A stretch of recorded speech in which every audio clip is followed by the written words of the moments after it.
What is ignorance? Still, we couldn't solve the problem. What, ignorance? Yes. We're working on it. Huh? Chipping away at it. Yes. So, Decided that we worked on something. yes. So, if you don't know what mental formations are, that is ignorance. So, under mental formations, we have already discussed all the unwholesome mental factors, and others are occasionals and universals. Today we have to discuss. Actually, yesterday we discussed about these Sati. yes, beautiful, and other things like Meru and other things. This discussion comes under one of the aggregate. So can you imagine under what aggregate we can talk about Meru and the sun and the universe and all these things? Under what aggregate? Formations. Yes, formations. That's right. These discussions are not beyond the Dhamma. Universe and world and stars and Meru and divine worlds and all these things under formation aggregate. Formation doesn't mean just our body. Our body as well as all the external formations are formations. They all are earth, water, fire, space. Yes, these five. And according to Buddha's teaching, you find huge units of formations, like 1,000 world, the 100,000 world system, etc. And you can find extremely little formations, like Attakalapa. Attakalapa means the smallest combination of form. Smallest combination of form means in this world or in this our body or in this universe, smallest form is combination of 8 forms. These are in Pali I can say first Patavi, Apo, Tejo, Vayo, Vanna, Gandha, Rasa, Oja. This is the smallest unit of formations. This means earth, water, fire, what other one? Air, color, order, taste, and nutriment, let's say. These 8 is the combination of these 8 is the available smallest unit of form. And the biggest unit of form can be, how to say, this much. The information we get is this much.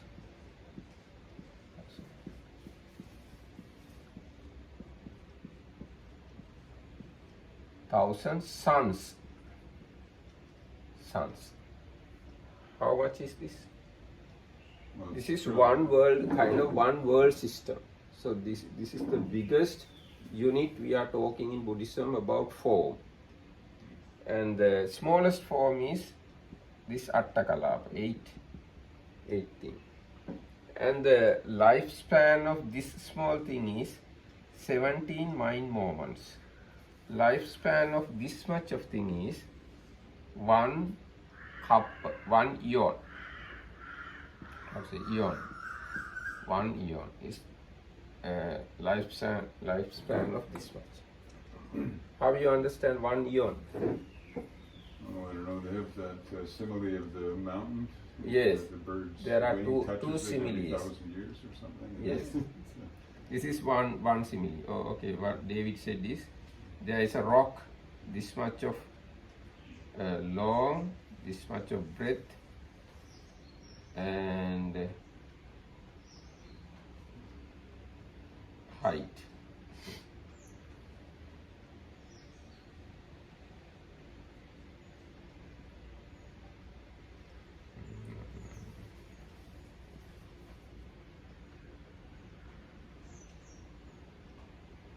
So this is 12 miles long. Sorry, 12 miles long, 12 miles high, and 12 miles wide. So this solid rock wiped by a very fine cloth 100 years after. Every 100 years after, this 12 mile long, 12 mile wide, 12 mile high, this solid rock wiped by this thing. So sometimes after, this rock will disappear because of this wiping. So that much of time you need to have this kind of world system arising and passing away. And this Attakalapa, to arising and passing away, you need 17 mind moments. So both are under form aggregate. Yourself, your body, as well as everything count under form aggregate. All these, even this very small thing as well as this very big thing, both are nothing but earth, water, fire, air. And earth, water, fire, air. Yes, earth, water, fire. Yes. So part of this thing, little thing and big thing, part we have grasped as myself. So, yes, we have grasped as myself. Then another some part as my things, my world, my country, or we can say my solar system. If we have a fight with other aliens, we will claim this is our solar system, that is your solar system. So like that, we have grasped forms, thinking this is I or my or our or etc. That's why we discussed about these things yesterday. So we came to that discussion because I said Buddha knows all. Yes, Buddha knows all. That is, I can show how Buddha claimed that he knows all. Yes, there is a sutta. Tomorrow I will show you. Now today we can discuss beautiful mental factors.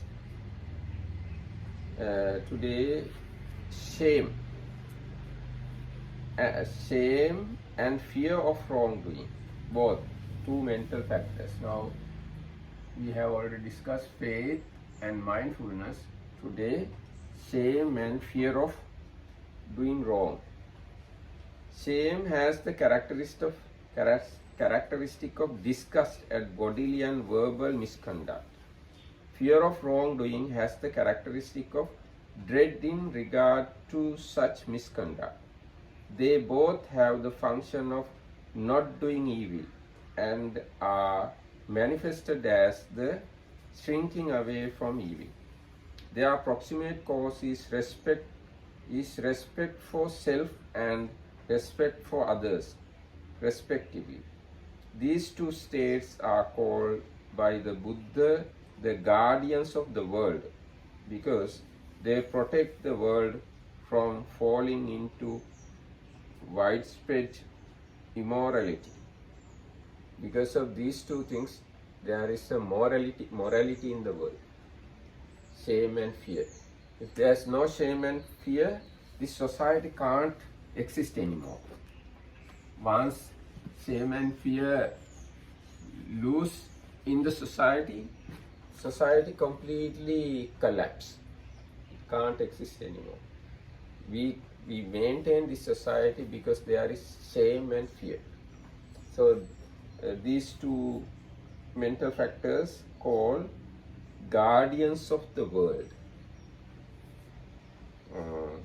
So these two mental factors, although we say shame and fear, it's not like normal shame and normal fear. These are wholesome. You can be frightened to anything, but that sort of fear is not count under here. This fear, this wholesome fear, available even within the Buddha. Buddha also has this kind of shame and fear.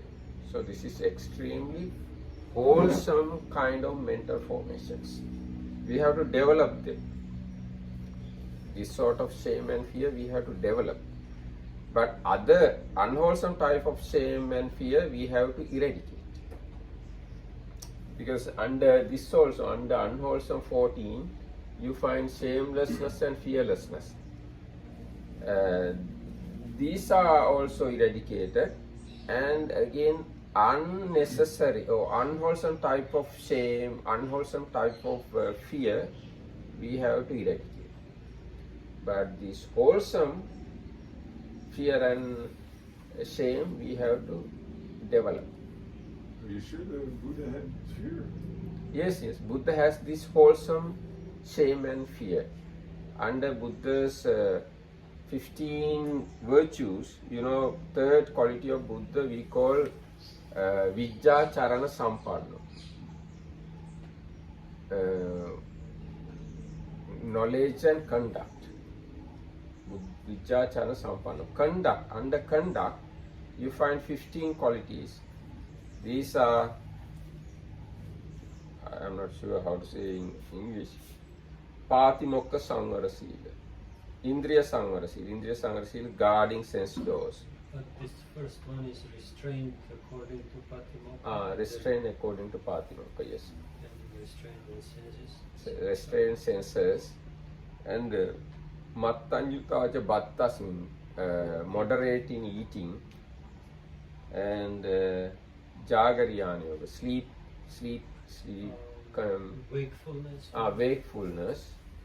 And then shame and fear. Then faith, energy,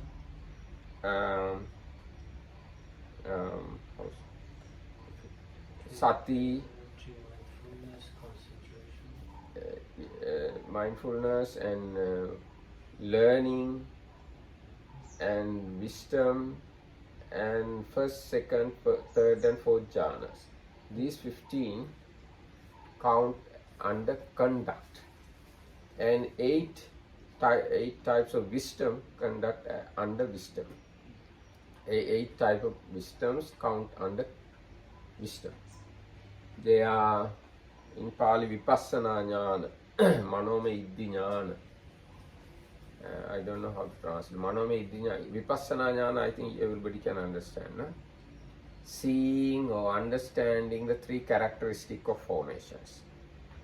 And Manome Iddhi Jnana means ability to create images like him or anything. It's a psychic power.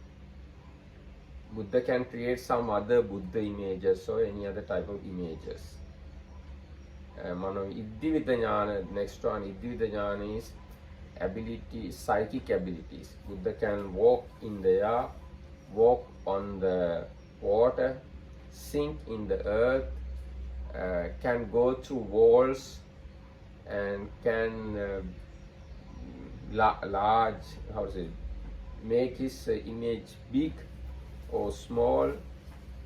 Ability of doing these things is the Iddhivida Jnana. And next one is Dibba Sota, divine eye. Next one is Parachitta Vijanana Jnana, ability to see others' minds. Next one is Ubbe Nivasanusati Jnana, ability to recollect past lives. Next one is Dibba Chakku, divine eye.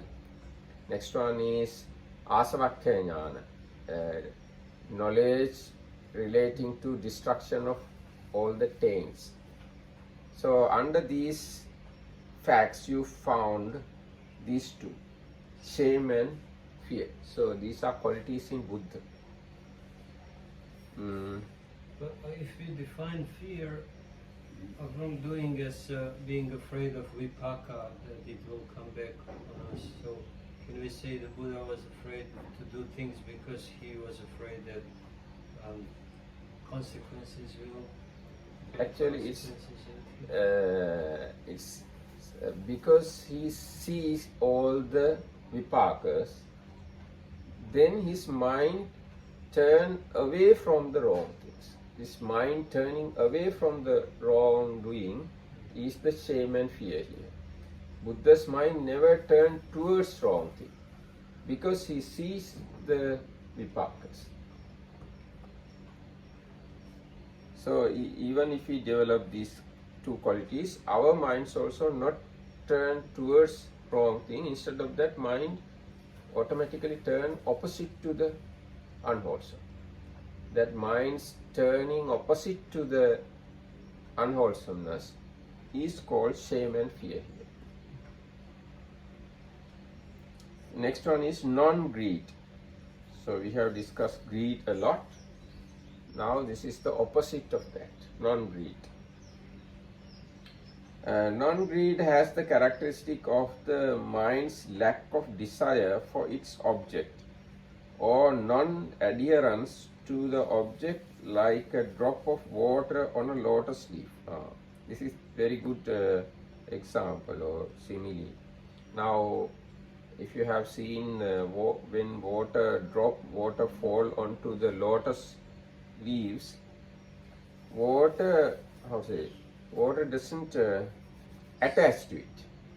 Water just slip from the leaf. Now, if we put some water onto any other area, water just spread. But if you put water into the lotus leaf, water become isolated drop and roll out from the leaf. So the non-greed is like that. If you have non-greed, when present object come, your mind don't grasp it this way. Instead of mind turn other way and become separate entity from the object. That is the nature of non-greed. Greed is something grasping the object, or clinging the object, holding the object. Non-greed is non-mixing with the object, non-mixing nature with the object is non-greed. Its function is not to lay hold, and its manifestation is detachment. It should be understood that non-greed is not the mere absence of greed, but the presence of positive virtues such as generosity and renunciation as well.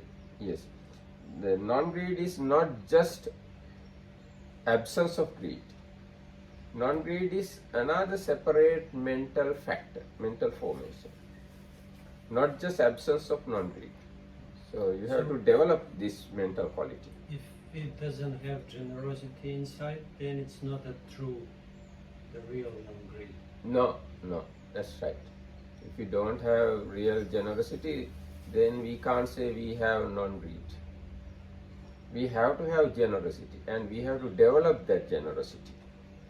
Generosity is or non-greed is a mental factor we have to develop as concentration, wisdom, kindness, and all other mental factors. Mental factors we have to develop. This one also same kind, non-greed. It is something to develop, non-greed. So in order to develop non-greed, we have all these wholesome actions, generosity, etc. And if you have developed non-greed to very high level, even in the meditation, when pleasant objects come to you, you don't mix with those objects. You don't cling to those objects. You don't roll with those objects. But if you have not developed non-greed, then you mix with objects and you cling to object, you hold to object, you stagnate with object. You can't come out from the pleasant object. Why? Because we have not developed non-greed, this mental factor. Yes, non-greed. And next one is non-hatred. Non-hatred has the characteristic of lack of ferocity. Ferocity. Ferocity.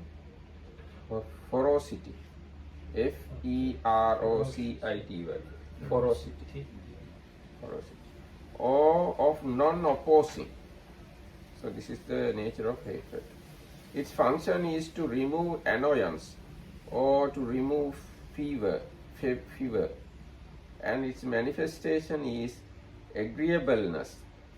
Non-hatred comprises such positive virtues as loving kindness, gentleness, amity, friendliness, etc. So this is also not just absence of anger, but this is another separate mental factor we have to develop.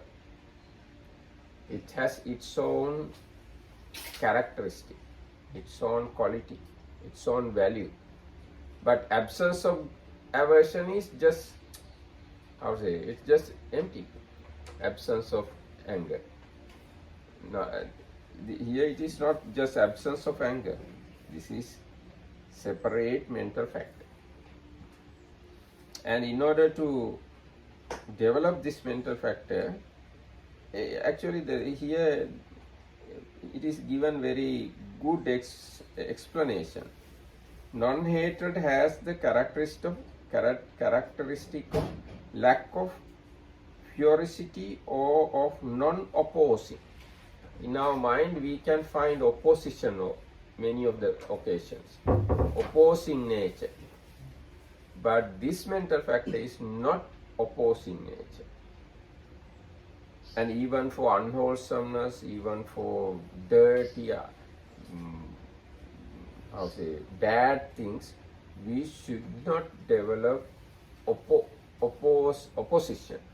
Opposeness. No opposition. Yes, opposition. We should not develop kind of opposition, because those are just some other phenomena, some other natural things.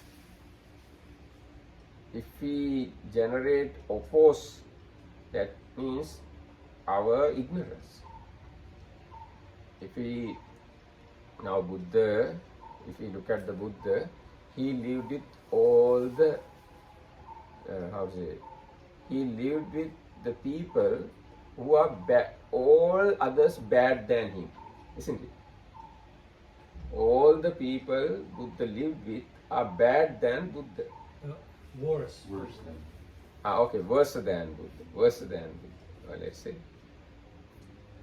But Buddha doesn't have any opposition with it, opposite, although they are bad. Huh? You cannot say words because Then Buddha should be not bad. perfect, yeah. Behaving And bad. you cannot say better than him. You have Yes. to find another word. Right. Okay, So you can be bad, worse, and the worst. So they were kind of No, anyway, I wanted to say that if we want to associate bad people, we have kind of unhappiness about them because they are bad. Now for Buddha, all the other people who lived with him are bad than him. How to say? I can't. Less ethical or less moral.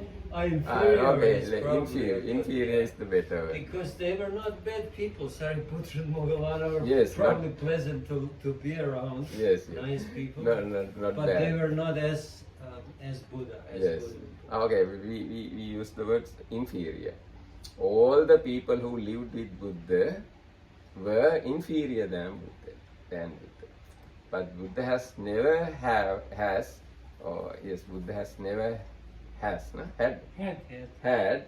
any oppose because of their inferior, all others inferior. So we have to learn to live with bad people, Inferior people. inferior people, without having any opposition in the mind, any oppose in the mind. It's not natural. No, we have to train ourselves. Yeah, we have to be It's not natural, that's true. Natural is the opposeness in the mind. But we are going against the nature. No? But only if these people are really doing bad things, you can kind of fight with them and say, don't do it. If they are just inferior, but they are okay, they are not doing anything special, I think, why should I oppose anybody in that case? Now the thing is, our anger and unhappiness arise because of the others' bad things. Either they hurt us or they hurt others or they do something bad. Regarding others' bad, we have unhappiness in our mind. Now when we look at the Buddha, all the others are not good as him. But he doesn't have any unhappiness about that. That's the thing I wanted to say you. He doesn't have any unhappiness about others' not goodness. But our unhappiness always arises, others' bad deeds. I don't know whether I convey my idea Yeah, it's properly. okay, it's understood. Yeah, Yes. I understand, but it's. I think he might have slight unhappiness. That's why he was teaching people. He didn't have extreme unhappiness in the form of anger. He was not getting angry at people because they are not enlightened. But I think due to seeing that they are not perfect, he was teaching them. Otherwise, he would not teach anybody, probably, if he was just content. Actually, it's not kind of his unhappiness. It's mainly because of his kindness and wisdom. Because of these two things, he teaches others. Yes, he doesn't have any unhappiness because unhappiness is a mental factor relating to this one. So unwholesome. Yes, unwholesome mental factor. So it would be Hatred. Hatred. Unhappiness is something relating to hatred. No, Buddha doesn't have that hatred. But that's a very strong word. I of course he didn't have hatred, but okay, I understand kindness and wisdom. Yes, kindness and wisdom because Out of that. compassion, because he knew that all the beings are suffering, Yes. so he has to kind of teach him. But that's still disputable because this god Saka, what was his name? Satta. Saka, not the other one, Samapati. Brahmas. Oh, it's Sahampati. 3 times intervenes, and that's very, very disputable. But you don't have guts to clarify that. No one wants to kind of mess up with the scriptures, otherwise it's totally contradictory. Anyway, go ahead. Now the Sahampati Brahma came and invited Buddha to preach Dhamma. Forget about that. You're not going to convince me. It's totally shallow and cheap explanation. And you mean that he refused It's 3 very times? cheap. It's even offensive. I mean, how can you tell me such a childish thing? And I'm listening for 15 years to overcome that. But Bante, you didn't explain us actually what is the problem. That he didn't respond compassionately to Brahma's sound. No, that doesn't matter. You can find that in the scriptures, but this is between me and him because private. we both, no, not private, because we both know what is this in the scriptures. When you come, you will come again. I know of a course. little bit. No, actually, it is explained this way. This is a tradition of all the Buddha's dispensation. For first sermon, Brahma come and invite Buddha. This is a tradition. Very cheap. Very cheap. Yes, that's the way.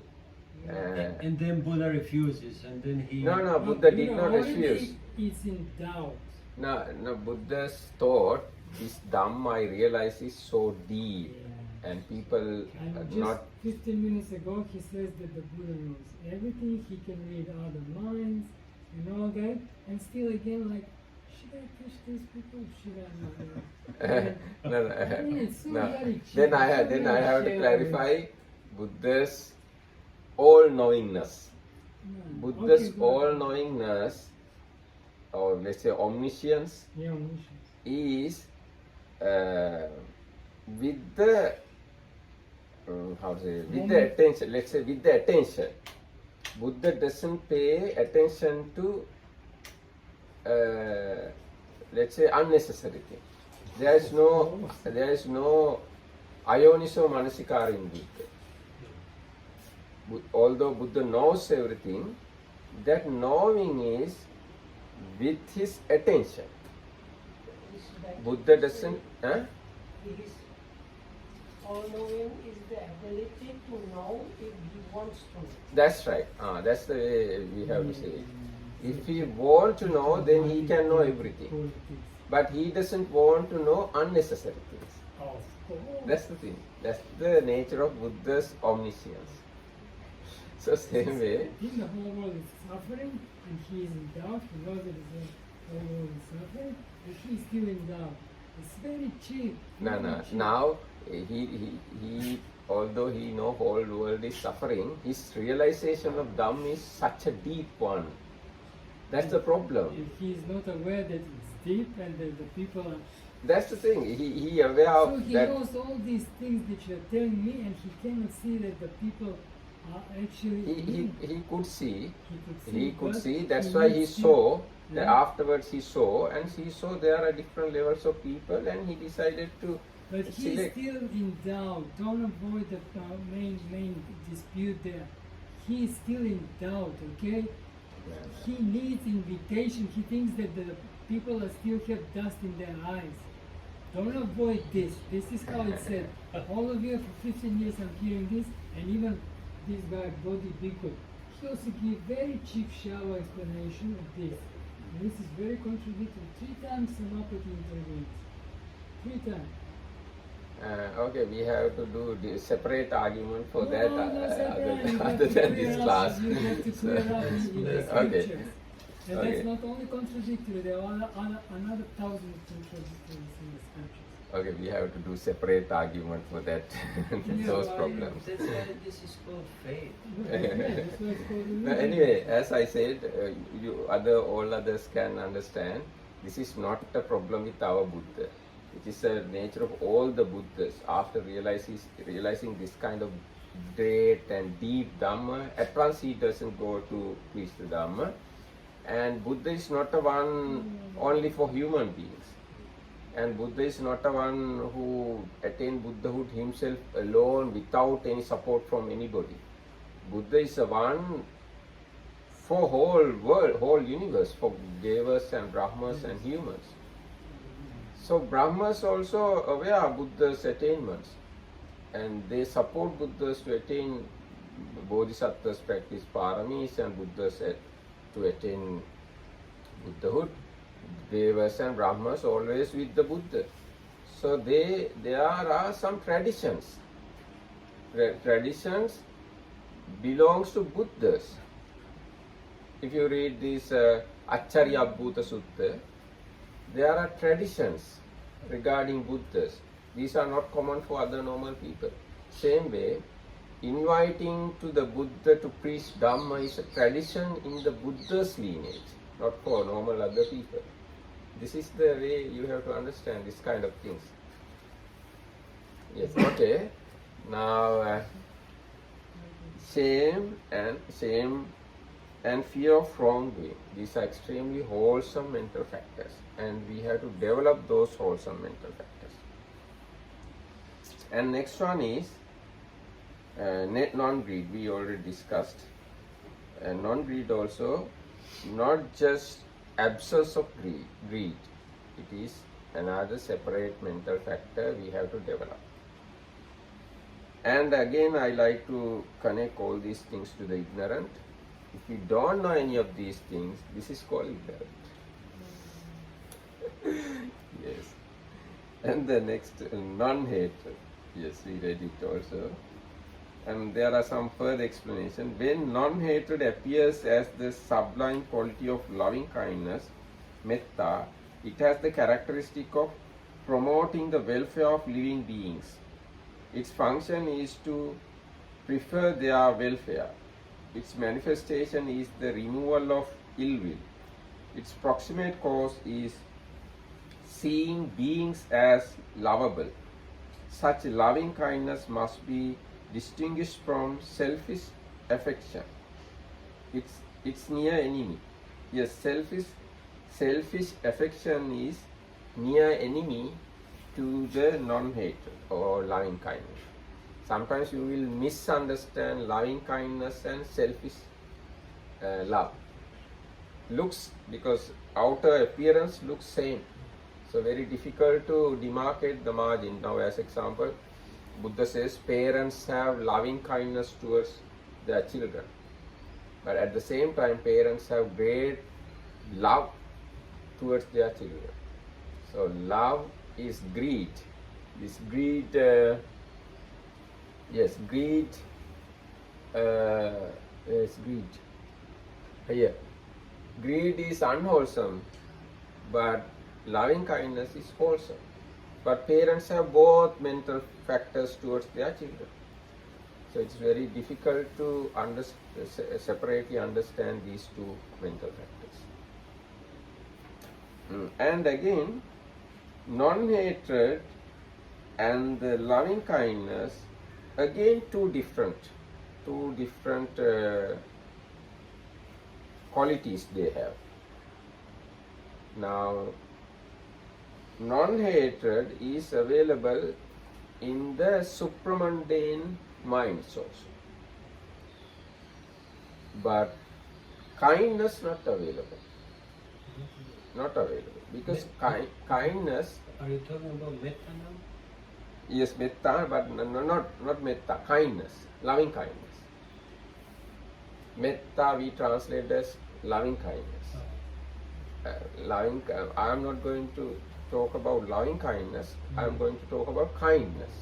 Kindness also very close to loving kindness. In these supramundane minds, you find non-hatred, but not loving and not kindness.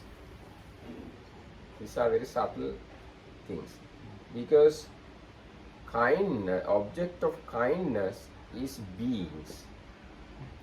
Object of non-hatred, not always beings. Sometimes beings, but some other times not beings.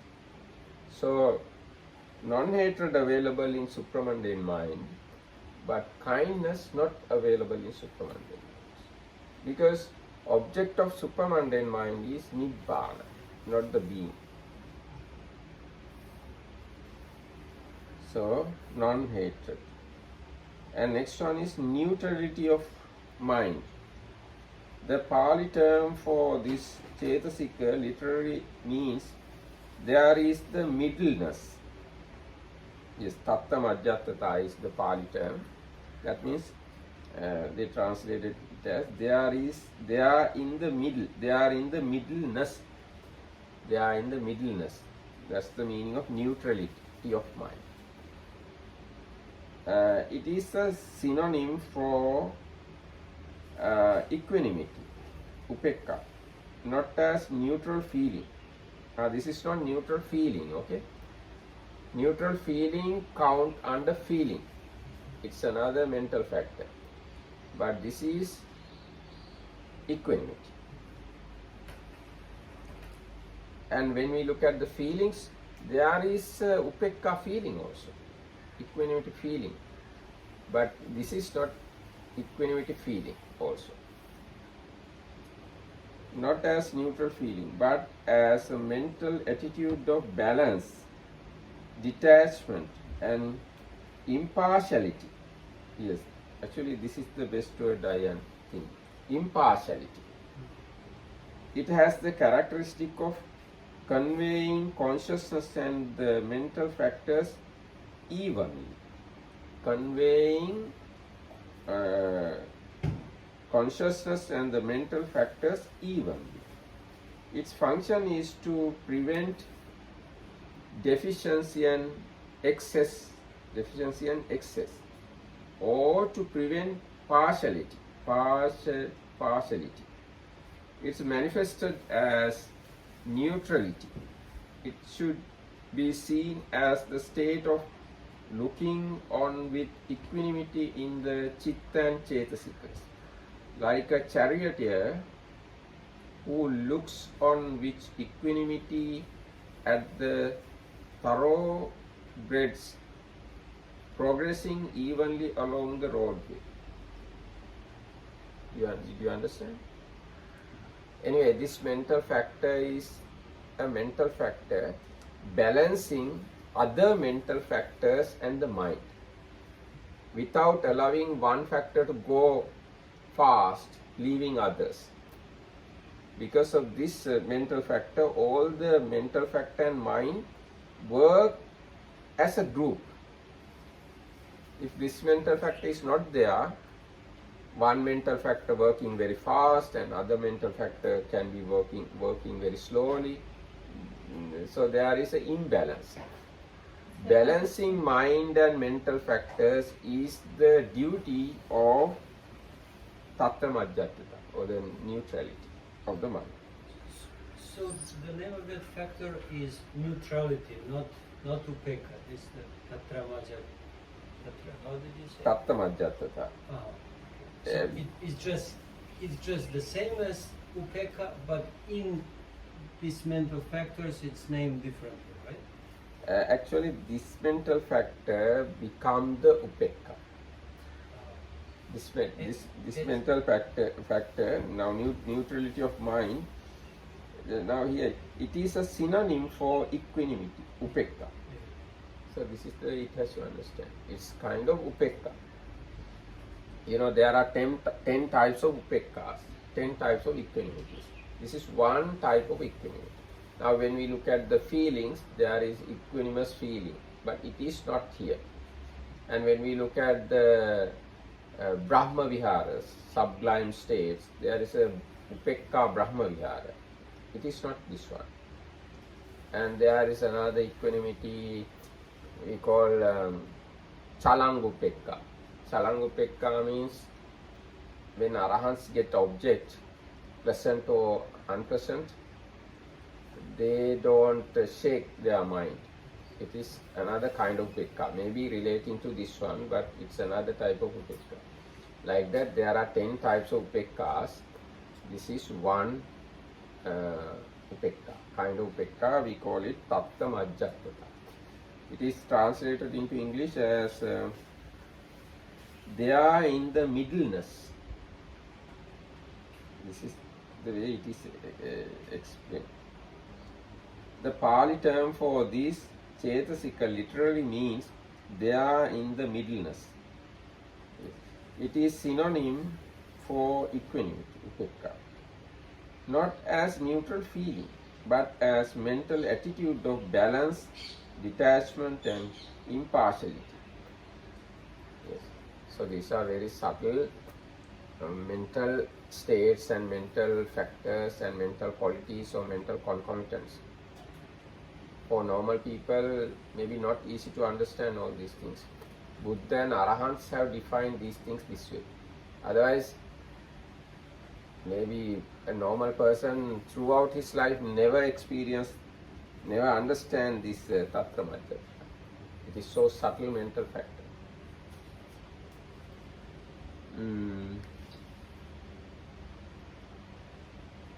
Yes. Now there are further explanations. Neutrality of mind becomes the sublime quality of equanimity towards living beings. Okay, this one can turn into the fourth Brahma Vihara also. As such, it treats beings free from discrimination, without preferences and prejudices, looking upon all as equal. This equanimity should not be confused with its near enemy, the worldly minded differences due to ignorance. There is such a mental state. Because of ignorance, you are equanimous. It is not this one. This is wholesome, that is unwholesome.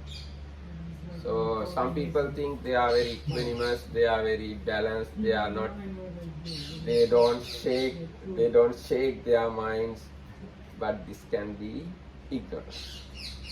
This is not ignorance, this is extremely wholesome mental factor.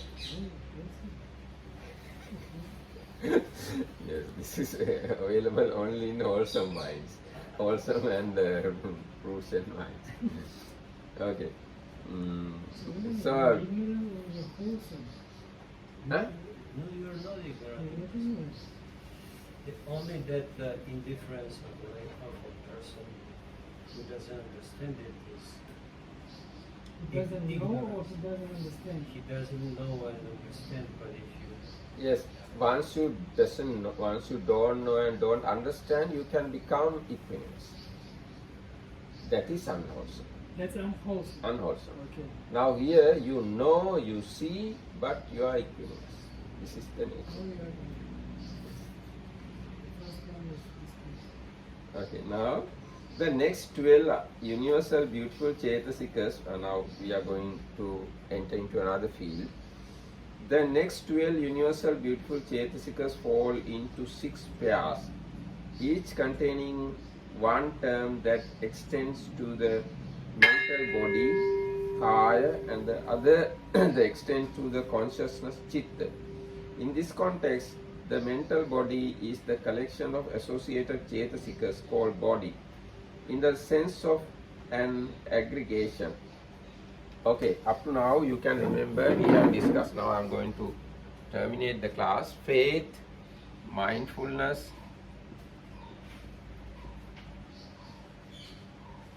and shame, yes, shame and fear, then non-greed, non-hatred,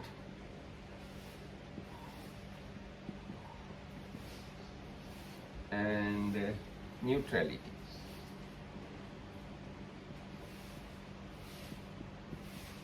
So you can memorize these things. All together there are 25, but this 7 you have to separately remember. 1, 2, 3, 4, 5, 6, 7. Neutrality is neutrality, not equanimity. Neutrality and equanimity going together, very close to each other. Very close. But here is defined as a neutrality. Yes, In this 7. yes. Here now you see, they said the Pali term for this Chetasika literally means they are in the middleness. It is a synonym for equanimity. synonym but different words. Yes, that's the thing. It's not So these are completely extremely subtle things. That's the problem. Yes, So these 7, Vinita Hamdru has already memorized. All others can start to memorize. Okay, for the day this much is enough. David, this equipoise, yeah, I think that might be the Oh, yeah, for neutrality.